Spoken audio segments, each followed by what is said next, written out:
Estamos de volta com o Hora da Saúde. Nessa edição, nós estamos falando sobre saúde bucal na infância. Nesse próximo bloco, além do Dr. Marcelo Gobo Júnior, que continua conosco, eu tenho também na companhia o suporte técnico do Dr. Fábio Luiz Ferreira Scanavino. Ele que é especialista em odontopediatria, mestre e doutor em ciências odontológicas, com especialização também em gestão de saúde. Seja bem-vindo. Muito obrigado. Prazer recebê-lo aqui. Muito obrigado e obrigado a todos vocês que estão nos acompanhando. Doutor Fábio, como começa o cuidado com a higiene oral da criança e como deve ser esse cuidado? No primeiro bloco a gente falou bastante, já fizemos esse briefing falando sobre como o cuidado deve ser discutido com a mãe, com a pessoa que cuida, falamos sobre a escola, mas como começa? Na verdade, o atendimento odontológico na infância, ele se inicia quando a criança ainda está no ventre materno. De modo que todas as intervenções dos profissionais especialistas na odontopediatria vêm a contribuir nessa formação ainda da criança no ventre materno. Então a gente sempre ressalta a importância também dos cuidados da mãe nesse período gestacional. A gente sabe que muitas vezes alguns acontecimentos podem ser decorrentes justamente dessa falta de zelo e de cuidado da mãe ou do pai também, de um modo geral, dos pais, em relação a essa formação. Doutor Marcelo, mais uma vez, confirmando, tudo começa lá na base, uma base forte. Sim, a gente precisa ficar muito atento nas intervenções de pré-natal, aos hábitos maternos durante o pré-natal, tanto a questão nutricional como de hábitos de vida, especialmente com atenção ao tabagismo, para poder diminuir algumas intervenções e algumas complicações que vão acontecer de desenvolvimento e de formação da criança. Doutor Fábio, agora uma outra dúvida que eu particularmente tenho, acho que muitas mães, muitas pessoas que cuidam das crianças pequenininhas, como cuidar das gengivas, principalmente das crianças menores? É interessante essa tua pergunta. É necessário escovar?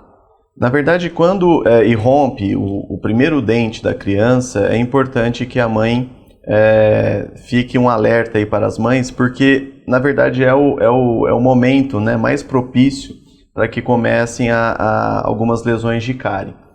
E para a gente poder habituar, como o Dr. Marcelo disse, o hábito, ele é super importante, os bons principalmente, é importante que você, mãe, ou pai, enfim, quem esteja ali te ajudando, o vovô, a vovó, enfim, também possam participar desse momento. Então, nós recomendamos que mesmo antes do irrompimento do primeiro dente, que se faça a higienização enrolando uma gaze umedecida ou a fralda também, soro fisiológico ou uma água filtrada, de modo a começar a exercitar, massageando esse rolete gengival. Não tem dente ainda, mas a gente vai... Com muita delicadeza. Exato. Nós vamos condicionando a criança, desde lá antes do irrompimento do primeiro dente, a ter esse hábito, que futuramente a gente vai substituir essa gaze, essa fralda, de uma certa maneira, pela escova dental. Vamos falar lá quando os dentes do bebê começam a nascer, tanto o Dr. Fábio, o Dr. Marcelo,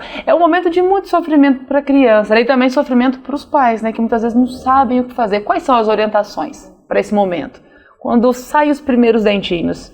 A primeira questão talvez seja manter a calma, Existe uma... Que aí é choro, febre... Então, isso é um mito em relação ao desenvolvimento, Isso coincide com uma fase de desenvolvimento da criança em que algumas coisas podem acontecer, A irritabilidade, ela acontece, E ela acontece por conta dessa questão da sensibilidade. Mas existem algumas regiões do Brasil em que a gente tem alguns comportamentos de quando a criança... São questões culturais, de quando a criança está começando a nascer os primeiros dentinhos, de que tem que deixar o menino quieto, ele vai ficar muito choroso, que ele vai dar febre, a febre para nascer o dente, e que na verdade essas são coincidências com momentos do desenvolvimento. A febre não é por causa do dente. A febre não é por conta do dente, a irritabilidade um pouco sim, mas isso coincide também com um momento de cólica do lactente, de desenvolvimento da criança, e isso vai acabar coincidindo, somando, Então a gente vê o fenômeno acontecendo, vai nascer um dentinho, é o que eu estou conseguindo observar. Mas dentro do que eu não estou conseguindo ver, muitas outras coisas estão acontecendo na criança, E que vão ser os reais motivos de algumas coisas acontecerem, né? Mas alguns hábitos, como a gente acabou de comentar, eles vão facilitando isso, e quanto mais eu vou interagindo, quem cuida e essa criança, conhecendo esse momento, eu vou criando tranquilidade. E quando não é mais o primeiro filho, aí fica tudo muito mais fácil também. E é bom ter a orientação correta, que aí ajuda a sofrer menos, Sim. né? Doutor Fábio, e aí chega lá no consultório do odontopediatra, qual é a orientação para esse momento? Em que a mãe está desesperada, acha que é febre por causa do dentinho, qual é a orientação lá no consultório? É importante a gente também conscientizar os pais que o sinal, uma febre ou aquela ligeira irritação, como o Dr. Marcelo acabou de falar, ele pode ser proveniente também de outras causas orgânicas, né, do organismo da criança. Então é importante que a gente, inicialmente, quando receba essa criança no consultório, que a gente primeiro tranquilize os pais e segundo, que a gente busque investigar os reais motivos para que o quadro, né, esteja estabelecido. Então, muitas vezes, a criança, nesse momento irritadiço, né, ela realmente causa um certo desespero, porque o irrompimento do dente é fisiológico, vai acontecer, não tem como, né? Enfim. Ainda bem. Exato. E isso passa. Agora, existem algumas condições patológicas nesse momento que precisam ser investigadas. Então é importante que nós trabalhemos em equipe, né, o odontopediatra com o médico pediatra, e é importante que a gente tenha uma relação muito próxima, né, com os demais colegas, para a gente poder realmente ser mais assertivo naquele diagnóstico. E se realmente for, né, se for constatado que é um simples irrompimento, a gente tem algumas condutas, né, aquele chazinho para dar uma acalmada na criança, se ela assim desejar, se ela já faz o uso, ajuda a minimizar esses sinais e sintomas. Enfim, então nós temos alguns fitoterápicos que na consulta com o odontopediatra a gente vai conversar, vai levantar todo o histórico de saúde da criança para poder prescrever com mais segurança. Mais uma vez, doutor Marcelo, esse trabalho conjunto com diversos profissionais. Como o doutor Fábio disse, sem esse trabalho de estar junto, né, da equipe, a gente fica com um cuidado muito limitado, né? A gente precisa dessa proximidade, justamente para poder combinar as orientações. Existe uma diferença entre o que acontece no ambiente do SUS e do que acontece, às vezes, no ambiente da saúde privada. Na unidade, a gente tem um privilégio, que é poder trabalhar em equipe mesmo, né? Tá todo mundo ali no mesmo espaço físico. Então, se você tem uma dúvida, alguma questão assim, você sai do consultório e vai ali e esclarece, né? Às vezes, no consultório privado, a gente fica um pouco mais distante uns dos outros, né? Aí vai ser ou por um contato de já trabalhar junto, ou através de escrever um relatório, alguma coisa assim, fazer um contato, mas faz toda a diferença. E faz toda a diferença para quem é cuidado, quando sente que está sendo cuidado por um time, né, em rede. Legal. Gente, uma outra dúvida em relação à escova de dente para criança. Né? A gente fala em criança, mas a criança ela tem várias fases e o corpo muda muito rápido. Qual o melhor tipo de escova e também da pasta de dente? Existe alguma que é mais indicada? Uma excelente pergunta, e é a pergunta que mais nos fazem no consultório em relação a isso. O que a gente preconiza é que, dependendo da faixa etária, né, a idade em que a criança se encontra, você não pode colocar uma escova que seja muito grande, né, até que não caiba na boca de uma criança pequena, lá com seus 2, 3 anos. Então, o que a indústria acaba fazendo é delimitando um pouco as faixas etárias. Então, se você for ao supermercado, você vai encontrar lá algumas limitações em termos de idade para justamente enquadrar na cavidade bucal compatível com a idade que a criança esteja. Então, é super importante que a gente encontre uma escova, independente da marca, que ela pelo menos adentre a cavidade bucal da criança sem machucá-la. Então ela tem que ser compatível. A cabeça da escova, onde nós encontramos as cerdas, ela precisa ser compatível com a boca da criança.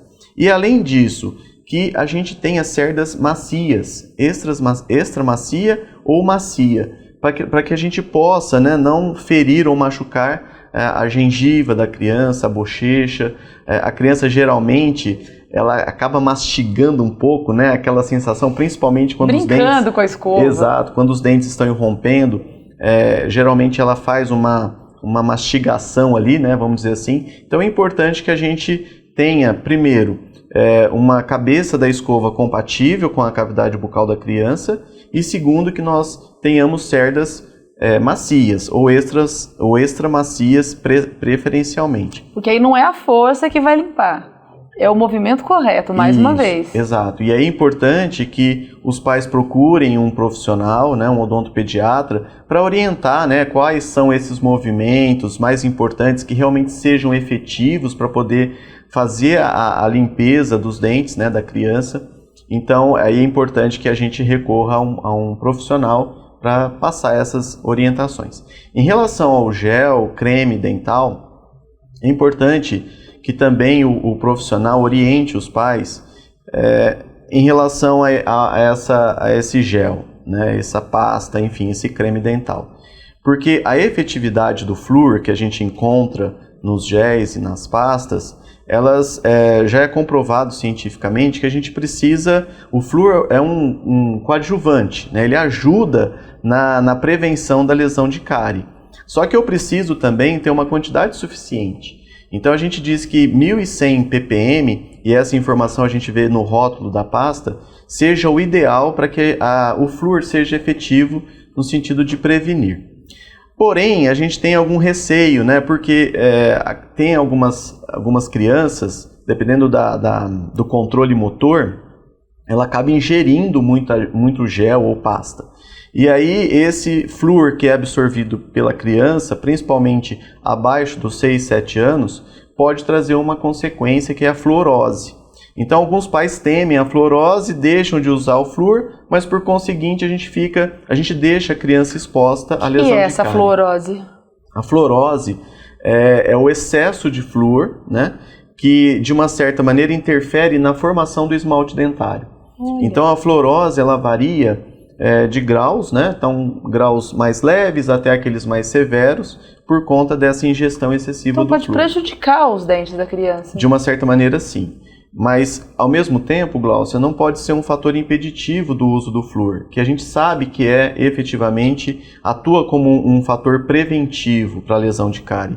E é justamente o que eu estava falando. Muitas vezes, por esse receio, os pais deixam de ministrar, né, ou de oferecer a pasta com flúor e a criança fica mais susceptível à lesão de cárie.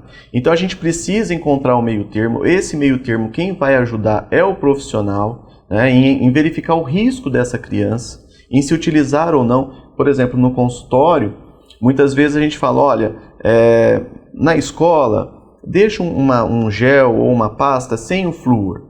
Porque a gente sobrecarrega muito os nossos professores também, né? Então a gente fala na escola sobre trauma, a gente fala sobre prevenção, e a gente sabe que muitas vezes foge do controle do professor verificar se a quantidade está correta ou não. Então o que a gente preconiza no consultório?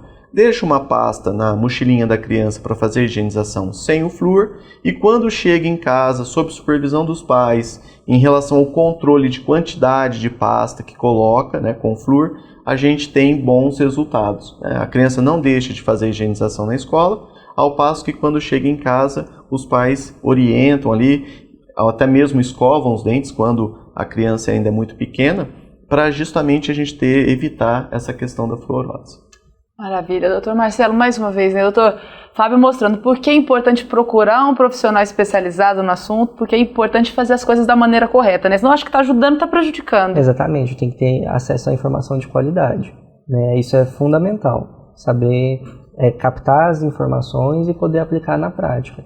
E essas confusões, essas dúvidas, elas acontecem com muita frequência, especialmente porque a gente sempre tem alguém na família que já teve uma experiência X ou Y, e aí a gente vai pegando essa informação e às vezes essa informação não é a melhor, né? Então, mas na minha época era desse jeito, mas às vezes eu não tinha a mesma quantidade de informações que eu tenho hoje, e aí isso vai mudando ao longo do tempo, né?